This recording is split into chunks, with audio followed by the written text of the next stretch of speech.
Hello नमस्कार दोस्तों, Shivam study में आप सभी दोस्तों का स्वागत है।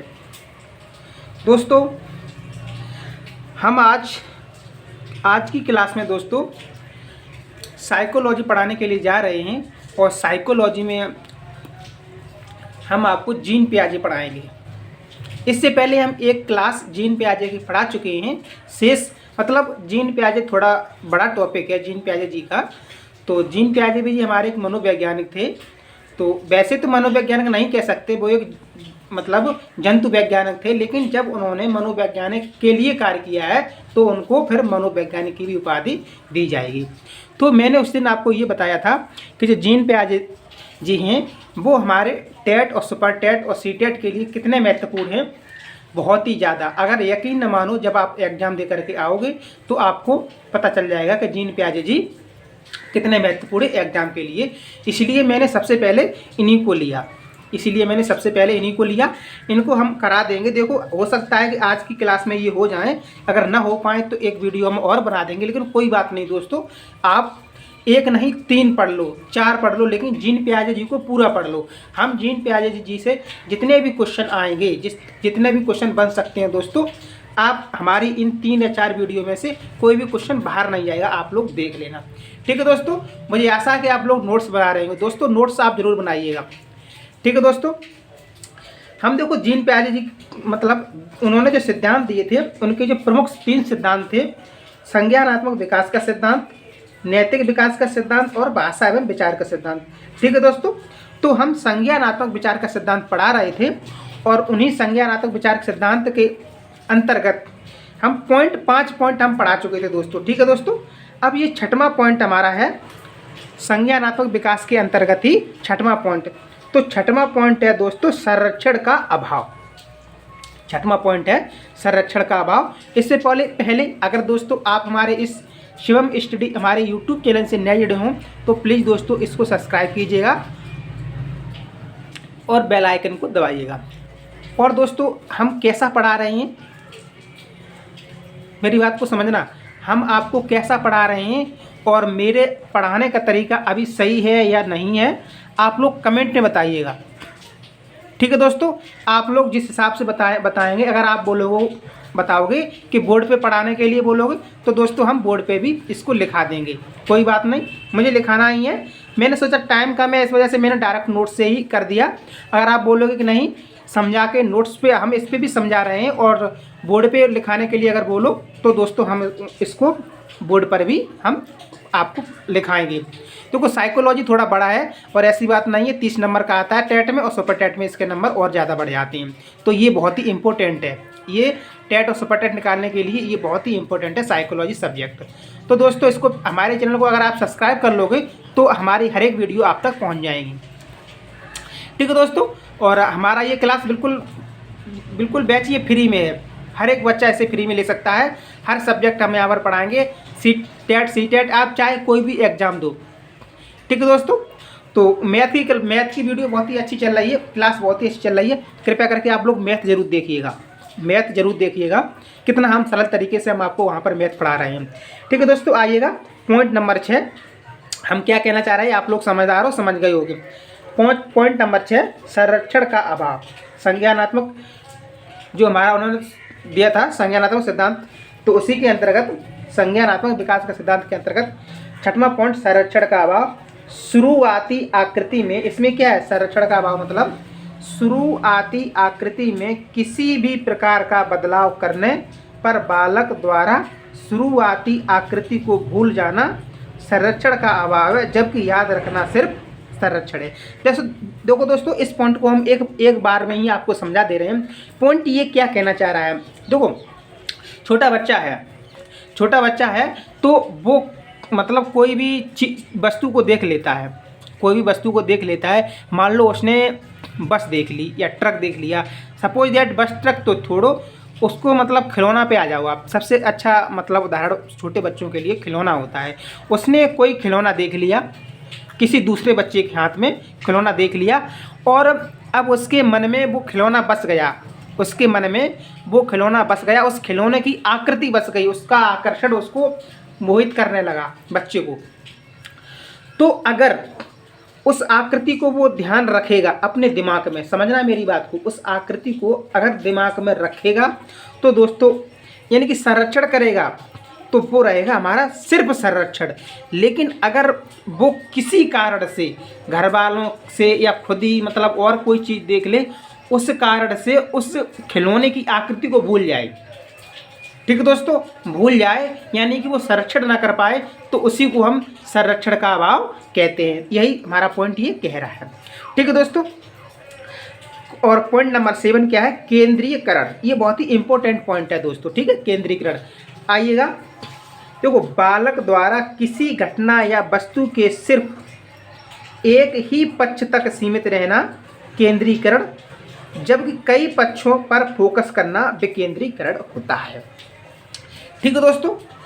अब आइएगा, देखो, हम एक ही उदाहरण लेंगे खिलौना वाला, क्योंकि छोटे बच्चों के लिए ये सुटेबल पड़ता है। आप लोगों को ये लगता होगा कि ये दोस्तों ये सभी पॉइंट पूछे जाते हैं, ठीक है दोस्तों। हम जब आपको क्वेश्चन आंसर कराएंगे तो एकदम आपको समझ में आ जाएगा कि ये क्वेश्चन किस तरह से ये क्वेश्चन पूछे जाते हैं, ठीक है। तो केंद्रीकरण का मतलब क्या होता है? जैसे इसमें हमने आपको ये बता दिया कि किसी बालक द्वारा किसी घटना या वस्तु के, देखो आ गया, कोई घटना हुई या कोई वस्तु के सिर्फ एक ही पक्ष तक सीमित रहना केंद्रीकरण, जब कई पक्षों पर फोकस करना विकेंद्रीकरण है। दोस्तों आइएगा, अब देखो खिलौने वाली बात फिर से एक यहाँ पर आ गई। तो देखो ऐसे एक खिलौना है, खिलौना रखा है, तो वो उसी पर फोकस कर रहा है, एक ही जगह उसकी निगाह केंद्र है, तो दोस्तों एक ही चीज़ पर वो केंद्रित है, तो उसी को हम क्या कहेंगे? केंद्रीकरण। क्या कहेंगे? यही पॉइंट, केंद्रीकरण। और जब अलग अलग वस्तुएं रखी हैं, अलग अलग सारे खिलौने रखे हैं, कोई गुड्डा गुड़िया और भी कई तरह की चीज़ें रखी हैं, तो उसका ध्यान दोस्तों सभी तरफ जा रहा है, उसका ध्यान सभी तरफ जा रहा है, तो उसी को हम क्या कहेंगे? विकेंद्रीकरण, ठीक है दोस्तों। आप केंद्रीकरण और विकेंद्रीकरण आप अच्छे से समझ गए होंगे। तो अब आते हैं वर्गीकरण पे। मुझे लग रहा है कि देखो वर्गीकरण तो आप लोग जानते होंगे, लेकिन फिर भी कोई बात नहीं, हम समझाएंगे अच्छे से वर्गीकरण को। तो वर्गीकरण, पॉइंट नंबर 8 हमारा है वर्गीकरण। समानता और अंतर के आधार पर वस्तुओं को अलग अलग समूह में रखना, ठीक है दोस्तों। समानता और अंतर के आधार पर दोस्तों, जैसे छोटा बच्चा है, वर्गीकरण का मतलब ये होता है कि देखो वस्तुओं को अलग अलग रखना, वस्तुओं को चाहे घर में पड़ी हो उसको अलग अलग रखना, या वो अपने दिमाग में भी, माइंड में भी सेट करके रखे, हाँ ये वस्तु अलग है, ये अलग है, तो माइंड में भी तो वो वर्गीकरण करके रख सकता है। वर्गीकरण का मेन मतलब यही है कि जो देखो वस्तुओं को अलग अलग रखना, जो जैसी वस्तु हो उसको उसके श्रेणी में रखना, ठीक है दोस्तों। तो अब हम आते हैं बालक के ऊपर, क्योंकि बच्चे की जानकारी हमको यहाँ पर लेनी है, तो उसी के ऊपर हम आते हैं।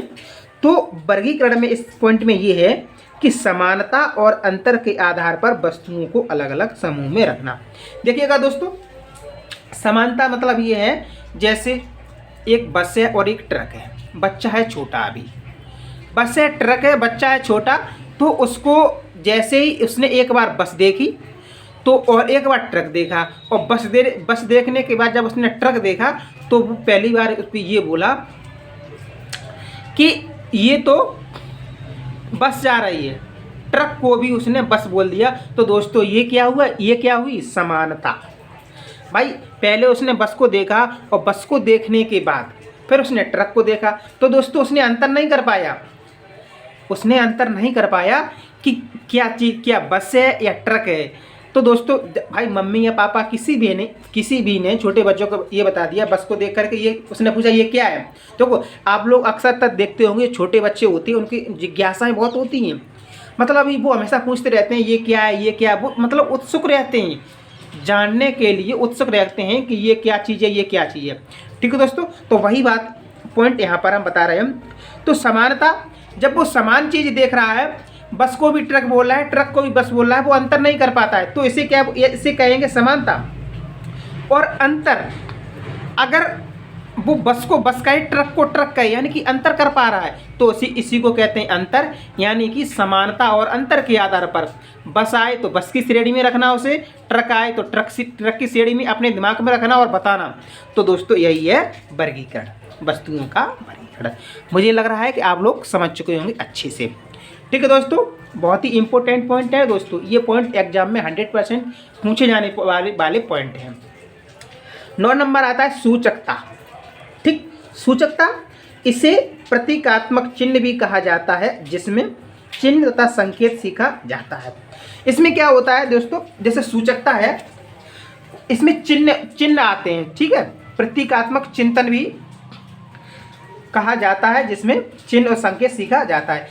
अब कोई चिन्ह ऐसे चिन्ह के जरिए सीखना, संकेत के जरिए सीखना, तो ये प्रतीकात्मकता है, सूचकता है। पॉइंट नंबर हम देखते हैं 10, गणितीय संक्रिया। तो गणितीय संक्रिया के अंतर्गत क्या है दोस्तों, आइएगा देखते हैं।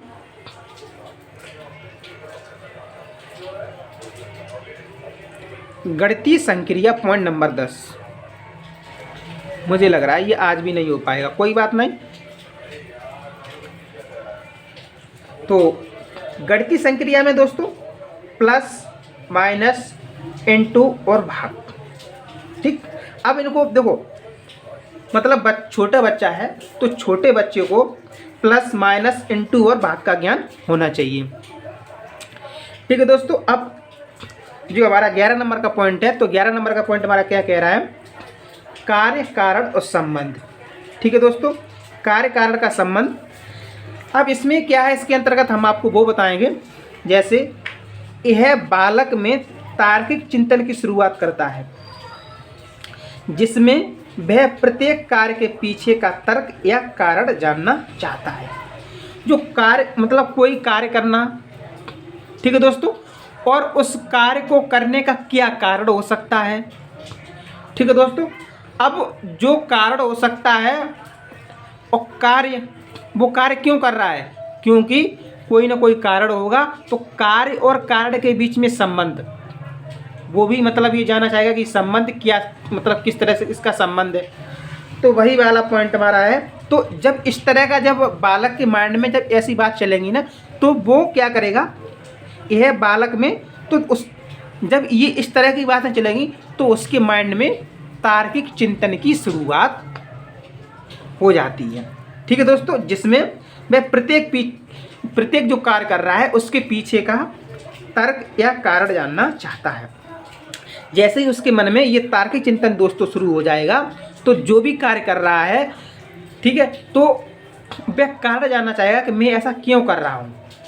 ठीक है दोस्तों, आइएगा नेक्स्ट पॉइंट देखते हैं, न्याय निगमन।